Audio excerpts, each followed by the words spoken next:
Hi friends, welcome to Econ Family. This is the first lecture from Indian Economy segment. Today's topic of discussion is economic consequences of the British rule in India. Britain's supremacy in the world economy for nearly 200 years lay in the utter neglect and plunder of her important colony, India. Economic life was redirected towards servicing the interests of British imperial power. Internal needs of the country were of no concern to the lone colonizer of the world. Throughout British rule, India was mercilessly impoverished. Her famous manufacturers were ruined and poor artisans and craftsmen driven to make out a living from primitive agriculture. The balance between agriculture and industry was disturbed, and India was reduced to a country of degrading, miserable, and squalid poverty. It is not surprising that thoughtful Indian leaders like Dadabhai Naoroji, R.C. Dutt, and others addressed themselves to a study of the problem of Indian poverty. They soon grasped the exploitative nature of the British rule and put forward the drain theory. The drain theory as the real, the principal, and even the sole cause of the ills, the sufferings, and the poverty of India. Daniel Thorner's observation is worth mentioning. Had the British never come to India, the great likelihood is not that India would by now have transformed itself into a leading economic power, but rather that there would have been an even slighter degree of industrialization. As things did happen, India's development under the British has been strangely lopsided. Amidst a general landscape characterized by backwardness and perhaps even retrogression, there stand out a few substantial achievements. The economic consequences of British rule can better be described if we analyze agriculture, industry, and trade under British rule. It is explained in the following slide. Agriculture under British rule. Before 1858, India was transformed into a classic agrarian economy, but from 1860 onwards, the situations were changed with the appearance of colonialism. To accelerate the pace of industrialization in England, the British rule wanted to make India an agricultural appendage of Great Britain. Agricultural policy had been directed towards commercialization of agriculture, which resulted a new class of merchants. These merchant classes were parasites and ultimately became an agent of colonial exploitation. They carried the entire surplus agricultural production of the colonial economy to the metropolis via big cities and ports.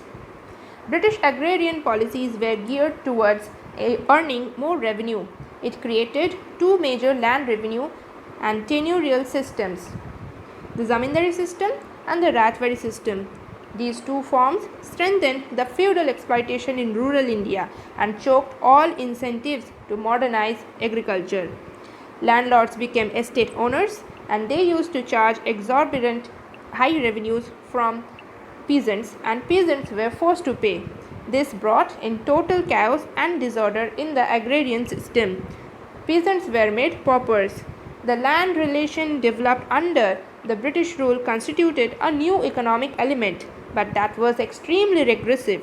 As a result, agriculture became a ricketts child. The result was prolonged stagnation in agricultural output.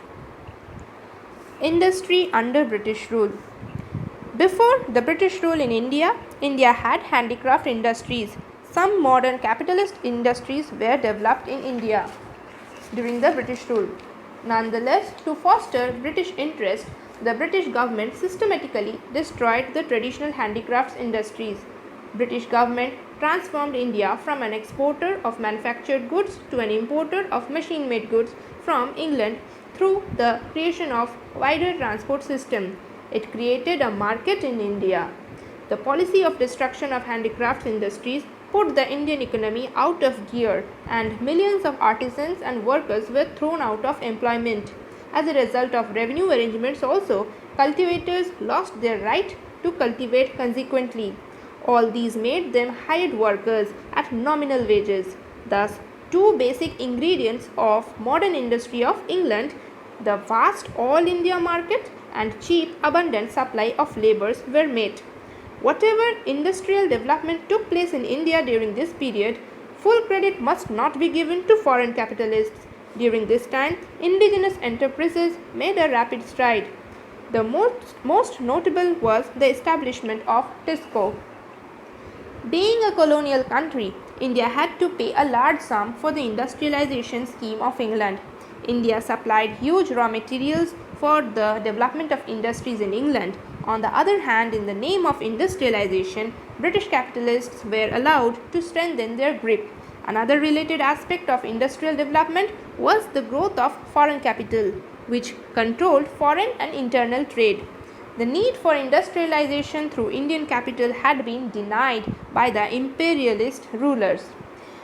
The foreign investment, which was far less than the drain from India, contributed to the guided underdevelopment of India by giving an exclusive attention on the production and export of raw materials and foodstuffs. Secondly, foreign investment served the external market but not the home market.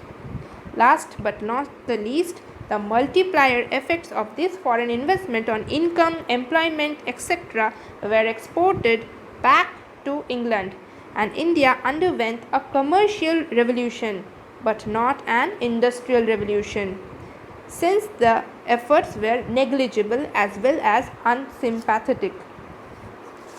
Last we come to trade. Trade under British rule. Through trade expanded during the British rule, but it did not have any expansionary effect on Indian economy. India's foreign trade was not natural and free, but it was artificially bolstered to serve the imperialism. Balance of trade was favorable, but export surplus represented a drain of India's wealth and resources. India had to make considerable payments to Britain for which no equivalent return was made. These payments included home charges. Home charges comprising of interest on public debt, civil and military expenditure, interest and profits on private foreign capital, service charges, etc., tributes, etc. Thus, the drain facilitated the penetration and exploitation of India by foreign capital. This drain exposed the exploitative nature of foreign ruler. Conclusion. From the above analysis, it can be concluded that British rule in India served the interest of Britain at the cost of economic development of India. In other words, as a result of British rule, a significant portion of India's national wealth was transferred to England without any quid pro quo.